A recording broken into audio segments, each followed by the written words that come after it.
안녕하세요. 오늘은 이순신 평전 15번째 이야기를 나눠보도록 하겠습니다. 자, 오늘 15번째 이야기는 이제 한산도 대첩 이야기가 나옵니다. 역시 구체적인 전쟁 이야기를 나누진 않겠습니다. 근데 이 전쟁으로 인한 어떤 의미, 그리고 이제 조선에도 미친 어떤 영향, 그리고 이 과정에서 벌어진 어떤 행운적인 요소들, 이런 부분들까지 좀 나눠보도록 하겠습니다. 일단 좀 우선 안타까운 부분부터 이제 먼저 나눠보도록 하겠습니다. 지난번에 해전에서 이제 사천해전에서 그 이순신 장군님께서 이제 왼쪽에 이제 총상을 이제 맞으셨다라고 제가 말씀을 드렸습니다. 근데 이 총상이 총상을 당하신 후에 갑옷을 입으신 채로 바로 치료도 받은 것도 아니고 약 이제 한 열흘간에 걸쳐서 더 전투를 치르셨기 때문에 이게 많이 악화가 돼 버립니다.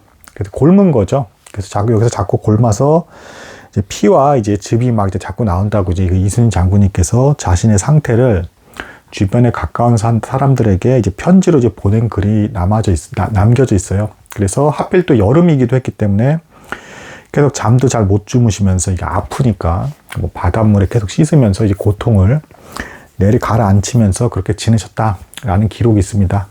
그래서 몸이 여전히 회복도 안 되셔서 심지어는 이제 화살도 자기가 이제 날릴 수가 없다. 어깨가 다치셨으니까 그만큼 중상인 겁니다.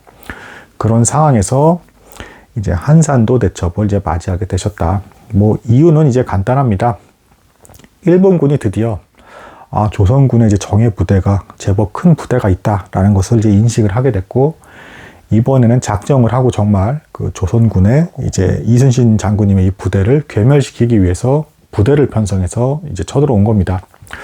그러니까 그 전까지 있던 그 소규모 7번의 해전은 사실은 왜군이 정말 작정하고 조선 수군이랑 싸우려고 나온 게 아니라 노략질을 하다가 이제 갑자기 이제 조선 수군이 나타나면서 이제 한포 사격을 가하니까 갑자기 당하게 된 것이죠. 이제 그럼에도 좀 놀라운 부분은 그 7번의 이 소규모의 해전만 가지고도 이제 적선을 대략 110척을 이제 없애버렸고, 그리고 또한 이제 그 군인들도 제법 많이 죽였던 것으로 이제 보여지고 있습니다. 그래서 이순신 장군님께서 이제 부하 장수들과 사람들에게 적의 목을 베지 마라, 화살로 최대한 더 많이 쏴라, 이런 이제 언급을 하는 기록도 있어요. 그러니까 목을 벨 시간에 차라리 화살을 몇 대라도 더 날려서 적병을 많이 죽이는 게 좋다라는 것이죠. 근데 이제 상대의 이제 목을 노리는 이유는 말 그대로 이 목을 가지고 이제 상부에 올리면 포상을 더 많이 받을 수 있으니까 이제 그런 걸 노리는 건데, 이순신 장군님께서는 그런 행동은 위험하기도 하고 차라리 적병을 조금이라도 더 많이 죽이는 게 좋으니까 그렇게 하지 마라 라는 이제 명령이 이제 내려지는 그런 기록도 나옵니다. 자, 전쟁 양상, 이걸 아주 정교하게 나누지는 않겠지만 좀 행운적인 요소도 좀 나눠보도록 하겠습니다. 이순신 장군님께서 철저하게 대비하신 건 두말할 나위가 없고 굉장히 지휘도 잘하셨고, 여기서 드디어 하객진도 이제 사용을 하세요. 근데 일단 좀 이제 굉장히 유리하게 좀 작용을 한 부분이, 일본군이 이순신 장군님의 부대를 괴멸하기 위해서 부대를 보냈는데 세 부대로 나뉘어서 왔다. 그것도 띄엄띄엄 이제 세 부대로 나뉘어져 있었다라는 것입니다. 그러니까 이 각 부대별로 인도하는 이 장수들이 각각의 의견이 있었기 때문에 함께 힘을 합쳐서 온 게 아니라 나뉘어서 오게 되었다라는 것. 그러니까 이게 좀 행운적인 요소 중에 하나였고요. 자, 그 다음에 이제 그 첫 번째 그 한산도 대첩에서 이제 크게 승리를 거두게 된 그 이유 중에 하나가 뭐가 있냐면, 이 일본군을 지휘했던 장수 와키사카 야스하루라는 이제 이름도 좀 어렵지만 이 장수가 있는데, 이 장군이 하필 어떤 일이 있었냐면, 이순신 장군님과 한산도 대첩을 치러서 대패를 하기 전에 육상에서 그 용인 지역에서 1,500명, 자신의 부대원 1,500명을 가지고 이제 조선군 5만 명을 흩어지게 한 사건이 있었습니다. 엄청난 대승이죠. 1,500명으로 5만 명의 조선군을 이제 맞닥뜨려서 승리한 것이죠. 그래서 이 장수가 교만한 상태였습니다. 때마침 또.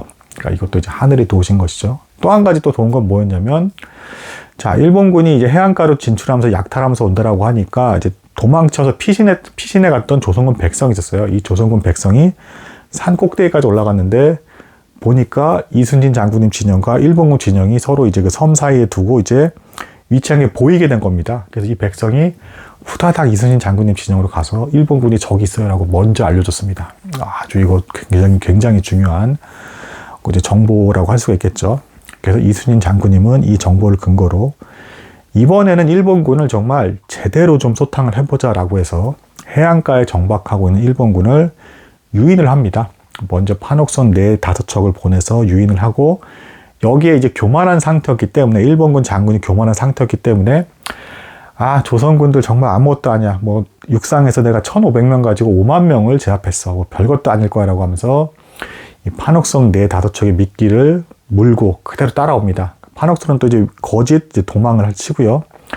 그래서 일본군 적선이 쭉 갑자기 대규모로 한 바다 가운데 그러니까 이제 일본군이 보통 배가 파손이 되면 육지로 도망갔기 때문에 그 이순신 장군님이 이것도 도망가지 못하게끔 이제 바다 한 가운데로 이제 끌고 온 겁니다. 유인해가지고 끌고 온 다음에 여기서 갑자기 하객진으로 둘러싸면서 함포 사격을 가게 되었고 이 한산도 대첩에서 일본군이 제법 많은 피해를 봤습니다. 무려 59척의 이제 배가 파손이 되고 가라앉고 9,000명에 가까운 이제 사상자가 납니다. 그러니까 이제 여기까지만 해도 벌써 이순신 장군님은 대략 적선을 160척 정도 이제 파괴를 하셨고 적병을 최하 10,000명 이상을 죽이신 이제 엄청난 전공을 올리신 겁니다. 그 다음에 남은 이 두 부대에 대해서도 이제 두 번째 부대까지도 이제 확실히 이순신 장군님께서 해안가에 접근을 해가지고 파괴를 하셨고 세 번째 부대는 이제 소문을 듣고 피신한 것 같습니다. 겁을 먹은 겁니다. 자, 이 한산도 대첩의 의미는 이제 이때부터 이제 이 소식을 들은 도요토미 히데요시도 해전은 우리가 뭔가 안 되는 것 같다라고 해서 조선수군과 함부로 싸우지 마라. 다만 부산포를 중심으로 해서 그 지역의 해안가만 잘 지켜라. 계속해서 병력을 수송해야 되니까, 군량을 수송해야 되니까 그 해안가만 놓치지 않도록 하고 잘 방어를 하라라고 하면서 사실상 당분간 이제 해군 그 싸움에 있어서는 일본군이 피하는 이런 효과가 나타나게 됩니다. 자, 뭐 이제 이런 어떤 해군적인 요소와 이런 것들이 있었는데 어쨌든 대규모 전쟁을 치렀기 때문에 사상자가 좀 제법 딴 때보다 많이 났습니다. 이제 전사자가 19명, 그리고 이제 부상자가 이제 뭐 한 116명 정도가 나왔다라고 그래요. 근데 이것에 대한 기록에 대해서도 좀 이순신 장군님의 놀라우신 분은 뭐 양반이나 이제 신분이랑 상관없이 이 배에서 각 배에 이제 번호별 순서가 있었는데 이 순서에 따른 사상자 순서를 그대로 공평하게 기록을 했다라는 것, 그리고 이것들을 장기로 상세하게 잘 올려서 모두 다 승진이 잘 되게 했고 본인도 이제 그 정이품까지 이제 승진을 하게 되는 인정을 받게 됩니다. 아무튼 이 사상자에 대해서는 뭐 이 한산도 대첩에서 거북선을 사용을 했는데 거북선을 운영했던 사람들이 많이 다쳤다라고 그래요. 그러니까 아마 충돌해서 이제 돌격선으로 충돌을 했는데 그 충돌할 때 그 충격으로 많은 사람이 좀 다친 것 같습니다. 그래서 아무튼 이제 뭐 이런 기록들도 이제 보여지게 되고요. 그러니까 어쨌든 이 한산도 대첩이 갖고 있는 의미가 있습니다. 뭐냐면 조선왕, 이때 당시에 선조가 이제 평양성까지도 뺏기고 이제 의주로까지 도망을 간 상태였는데 이때 이제 이런 말을 합니다. 내가 죽어도 일본군한테는 잡힐 수 없다. 하지만 중국 땅으로 들어가서 천자 앞에서 죽을지언정 절대 일본군한테 잡혀서 안 됐다라고 하면서 망명을 가겠다라는 말을 신하들에게 하게 됩니다. 신하들은 깜짝 놀라면서 당연히 굳고 말리죠. 아직 싸울 수 있는 힘이 남아 있습니다. 제발 중국 땅으로 넘어가는 일에 대해서는 다시금 재고해 주시기 바랍니다.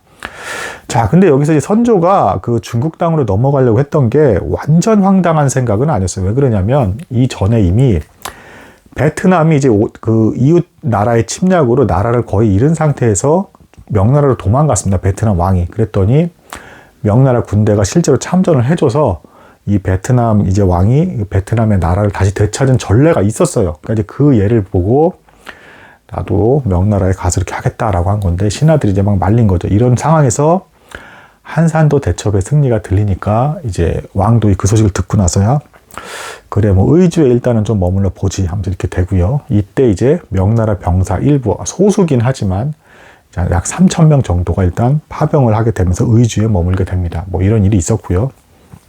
또한 전라도 육상 쪽으로 이제 일본군들이 진입을 하려고 했는데 이순신 장군님의 이 한산도 대첩의 승리 소식과 여러 이제 해전의 승리 소식이 맞물리면서 전라도는 꼭 지켜야겠다라고 하는 이런 이제 의병들이 이제 막 일어나게 되면서 웅치와 이치 전투에서 마침내 이제 승리를 하게 됩니다. 그래서 육상에서도 일본군을 이제 이기게 되는 이런 일들이 발생하는 아주 이제 귀한 일들이 이제 발생을 하게 됩니다. 근데 이런 와중에서도 어쨌든 이순신 장군님은 계속 몸이 아프셨다라는 거, 활도 당기시지 못할 정도로 몸이 아팠고, 이런 와중에서도 승리한 와중에 장군들에게 이제 농공행상을 굉장히 잘 진행을 했다라는 거. 그리고 이게 승리를 했지만 뭐 또 이제 또 안타까운 소식도 있어요. 이순신 장군님께서 그 인근 근방에서 병력을 계속 차출을 하고 어쨌든 군량미가 필요하잖아요. 이것에 대해서 이제 백성들이 좀 힘들다라는 이제 하소연을 많이 하게 되었다라고 합니다. 그래서 이순신 장군님도 전쟁을 더 수행하는 것에 대해서 부담감을 가질 수밖에 없는 상황. 어쨌든 이긴다라고 한다 하더라도 뭔가 계속 백성들의 체력과 여러 가지 재원과 그리고 뭐 이제 소모되는 것들이 있고 군량미도 소모가 되고 여러 가지 농사도 못 짓게 되고 이제 그로 인해서 그런 일들이 발생을 하니까 이순신 장군님의 군영에서도 여러 가지 어려움은 가중되면서 이제 누적이 되고 있었다.